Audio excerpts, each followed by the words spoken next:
नमस्कार. मस्साजोग सरपंच संतोष देशमुख यांच्या हत्येचे तीव्र पडसाद राज्यभर उमटले असताना या हत्या प्रकरणामध्ये प्रश्नचिन्ह उपस्थित झालं. ते म्हणजे बीडच्या कायदा आणि सुव्यवस्थेवर. भर दिवसा एका सरपंचाचा अपहरण केलं जातं आणि त्याची निर्घृणपणे हत्या देखील केली जाते.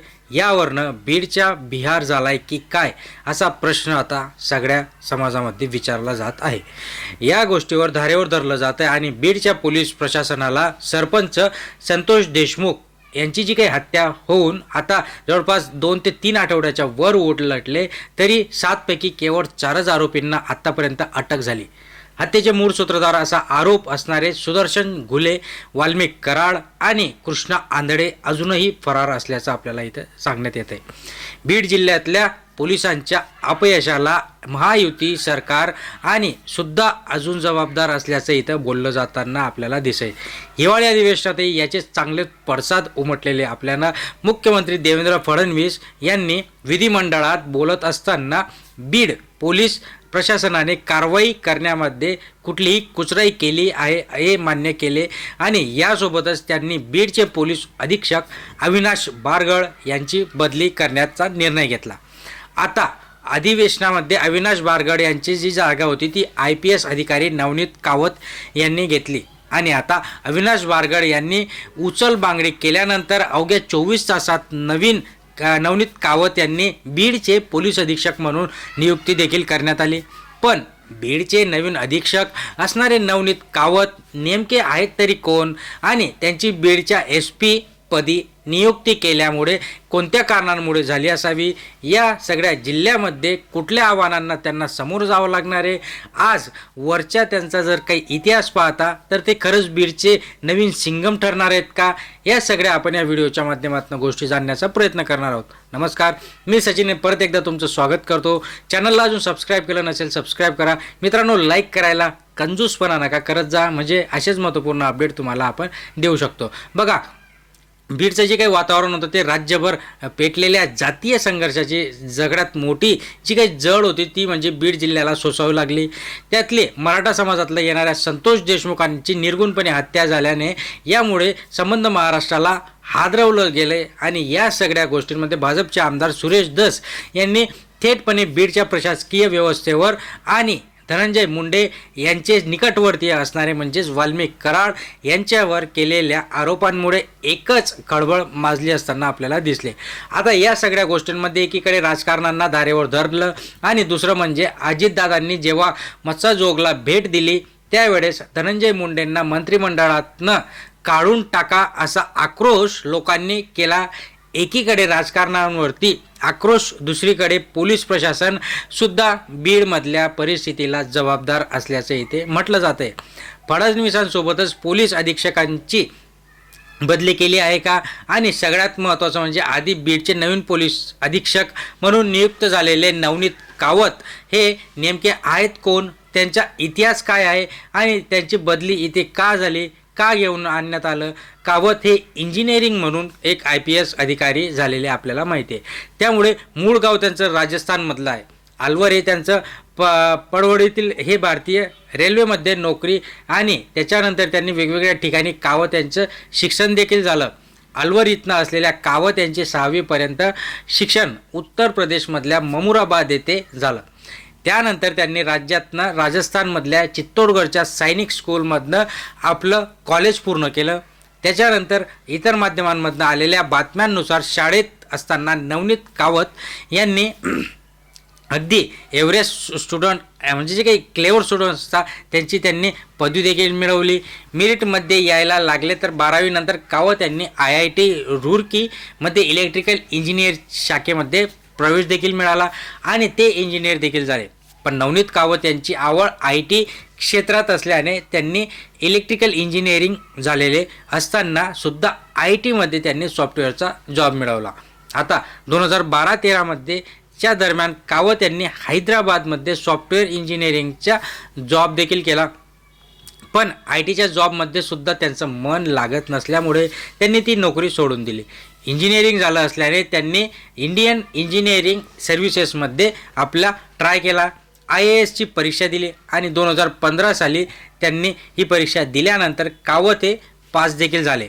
त्यानंतर UPSCची परीक्षा दिली आणि IRS म्हणजे इंडियन रेव्हेन्यू सर्व्हिस ऑफिसरमध्ये ते रुजू झाले. 2016-17 दरम्यान कावत यांनी टॅक्स डिपार्टमेंटमध्ये 2 वर्ष काम देखील केलं. पण टॅक्स डिपार्टमेंटमध्ये काम करत असतानाच त्यांनी IPS पदाच्या परीक्षेची देखील तयारी केली आणि त्याची एक्झाम देखील दिली. 2017मध्ये कावत UPSC परीक्षा पुन्हा देत IPS झाले असताना आता त्यांच्या समोर कावत यांची जी काही नियुक्ती झाली ती धाराशिवमध्ये अतिरिक्त पोलीस अधीक्षक म्हणून करण्यात आली. त्यानंतर डिसेंबर 2000 ते 2023मध्ये कावत यांची नियुक्ती संभाजीनगरमध्ये पोलीस उपायुक्त आणि म्हणून देखील करण्यात आली. संभाजीनगरमध्ये काम करत असताना कावत पोलीस प्रशासनामध्ये नवनीत केलेल्या प्रयोगांमुळे चांगलेच प्रसिद्ध झाले. त्यांनी नागरिकांच्या समस्या सोडवण्यासाठी गुगल फॉर्म्स तयार केले, ज्यामुळे नागरिकांच्या समस्या थेटपणे IPS दर्जाच्या पोलिसांच्या मिळू शकत होत्या. नवनीत कावत हे इंजिनिअरिंग करून जे पोलीस प्रशासनामध्ये आले, त्यामुळे तंत्रज्ञानाचा वापर पोलीस प्रशासनात त्यांनी चांगलाच केला. आणि आता संभाजीनगरचे पोलीस उपायुक्त असताना त्यांनी QR कोडचा केलेला वापर थेट लोकांच्या समस्या जाणून घेण्यासाठी करण्यात आला. आणि त्याच्यानंतर संभाजीनगरच्या स्थानिक पत्रकारांनी दिलेल्या माहितीनुसार संभाजीनगर हे जातीय दंगलींसाठी संवेदनशील क्षेत्र म्हणून देखील ओळखलं जात असताना विशेषतः निवडणुकीच्या काळामध्ये या दंगली चांगल्या प्रमाणात मोठ्या प्रमाणात घडतात असा संभाजीनगरचा इतिहास. यावर्षी झालेल्या लोकसभा आणि विधानसभा निवडणुकीमध्ये संभाजीनगरमध्ये अशा स्वरूपाच्या दंगली मोठ्या प्रमाणात झाल्या नाहीत. यामागे नवनीत कावत यांचे यश असल्याचं सांगण्यात येत आहे. दंगली घडण्याची जी काही चिन्ह दिसताच कावत त्या क्षेत्रामध्ये त्वरितपणे जात होते. मग वेळ रात्रीची असो का दिवसाची, स्थानिक पत्रकार सांगतात की दंगलग्रस्त क्षेत्रामध्ये आता फक्त जात नव्हते तर त्या क्षेत्रात जाऊन लाईव्ह व्हिडिओ देखील करत होते, ज्यामुळे नागरिकांमध्ये सुरक्षिततेची भावना देखील निर्माण होत होती. कावत यांनी केलेल्या या वेगवेगळ्या प्रयोगांमुळे पोलीस प्रशासनामध्ये ते चांगलेच प्रसिद्ध झाल्याचं बोललं देखील गेलं. थोडक्यात काय सांगायचं तर पोलीस प्रशासनामध्ये कावत यांनी केलेल्या सुधारणा आणि संभाजीनगरमधला ट्रॅक रेकॉर्ड पाहता त्यांना बीडच्या प्रशासनाची जबाबदारी दिल्याचं बोललं जातं. विशेष म्हणजे पोलीस अधीक्षक म्हणून त्यांना मिळालेली ही पहिलीच पोस्टिंग असं आपल्याला इथे समजतं. संभाजीनगरमधला नवनीत कावत यांचा ट्रॅक रेकॉर्ड चांगला असला तरी बीडमध्ये त्यांना मोठ्या प्रमाणामध्ये कायदा आणि सुव्यवस्थेचा जो काही सामना करावा लागणार आहे. कारण बीडचा जर विचार केला, इतिहास बघता आत्तापर्यंतच्या सर्व कर्तव्यदक्ष अधिकाऱ्यांची विकेट पडल्याचं इथं बोललं जात आहे. बीडचा कायदा सुव्यवस्थेबाबत जर माध्यमांनी जेव्हा काव्यांना प्रश्न विचारला तेव्हा त्यांनी सांगितलं की सुरुवातीला बीड जिल्ह्याचा अभ्यास करणार आहे, मग सुनिश्चित करेल की बीडमध्ये लॉ अँड ऑर्डर कसं काय मेंटेन करता येईल या सगळ्या गोष्टींवर काम करेल. बीडमध्ये गुन्हा घडायला लागला आहे, त्याबाबत जर कोणी मला सांगितलं तर कठोर कारवाई त्याच्यावर करण्यात येईल. उरलेले जे काही आरोपी आहेत त्यांना आम्ही लवकरात लवकर अटक करणार आहोत असाही त्यांनी इथे विश्वास दिला. आणि जो काही बीडचा बिहार झाला आहे का असा प्रश्न विचारल्यानंतर कावत यांनी मी या गोष्टीशी असहमत आहे. बीड आणि बिहार हे दोन्ही आपापल्या देशाचे भाग आहेत, आपल्याच देशाचे भाग आहेत आणि वेगवेगळ्या राज्यात जर लॉ अँड ऑर्डर कशी मेंटेन करायची यासाठी सगळी परिस्थिती तिथे स्थानिक जनतेवर अवलंबून असते असं उत्तर त्यांनी दिलं. आणि तिथली जनतेला कसं काय हँडल करायचं हे आता माझ्या हातात असणार आहे. त्यामुळे सर्व अधिकाऱ्यांना बैठका घेतल्यानंतर लवकरच आपला मस्साजोगला भेटसुद्धा देणार आहोत असंही त्यांनी यावेळेस सांगितलं. आता तसंच काही राजकीय दबावाला बळी पडता कामा नये, चुकीचं काम केल्यास थेटपणे कारवाई केली जाईल असंही त्यांनी यावेळेस सांगितलं. आता जिल्ह्यातील जी काही सुरक्षित वाटलं पाहिजे म्हणून असंच काम करावं आणि अन्याय झाला तर थेटपणे गुन्हे देखील दाखल होणार आहेत असंही त्यांनी यावेळेस सांगितलं.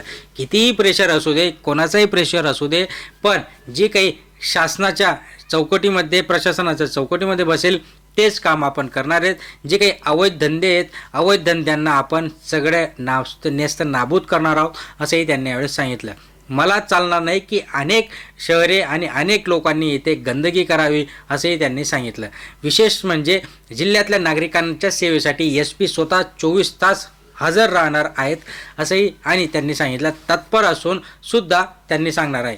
आता या ज्या काही गोष्टी झाल्या या संदर्भात बीडचे स्थानिक पत्रकारांशी विचारल्यानंतर मनोज जरांगे पाटलांच्या आंदोलनापासून तर बीडमधली सामाजिक परिस्थिती पूर्णपणे ही विखडले गेले होते आणि म्हणून आता हे जे काही नवीन SP आले ते चांगल्या पद्धतीने तिथे काम करू शकता, जेणेकरून लोकांच्या मनातली जी काही भीती आहे ती चेंज होईल. आता जे काही बांगडी केलेल्या अविनाश म्हणजे उचल बांगडी केलेल्या अविनाश यांची जी काही बदली झाली त्याच्यानंतर आलेले आता नवनीत कावत हे कशा पद्धतीने हे एकंदरीत बीडचा बिहार झाल्याची जी काही चर्चा होत आहे ती कावत हे कशा पद्धतीने मोडून काढतात.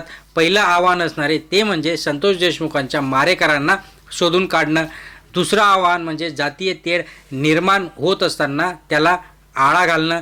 तिसरं म्हणजे येणाऱ्या काळामध्ये जे काही आव्हानं येतील त्यांना वेळेमध्ये खंडन करणं. या सगळ्या गोष्टींमध्ये आता कावत यांना त्यांची परिस्थिती सुधारावी लागणार आहे. बीडचा बिहार होता कामा नये असंच त्यांना इथे काम करावं लागणार आहे, जेणेकरून या ज्या काही गोष्टी असतात या गोष्टी मेंटेन करता येतील. मित्रांनो, आजचा हा आपला व्हिडिओ कसा वाटला, कशा तुम्हाला या गोष्टी जाणून तुम्हाला नॉलेज मिळालं असेल तर नक्कीच लाईक करा, खाली कमेंट बॉक्समध्ये कमेंट करा, जास्तीत जास्त शेअर करा. धन्यवाद.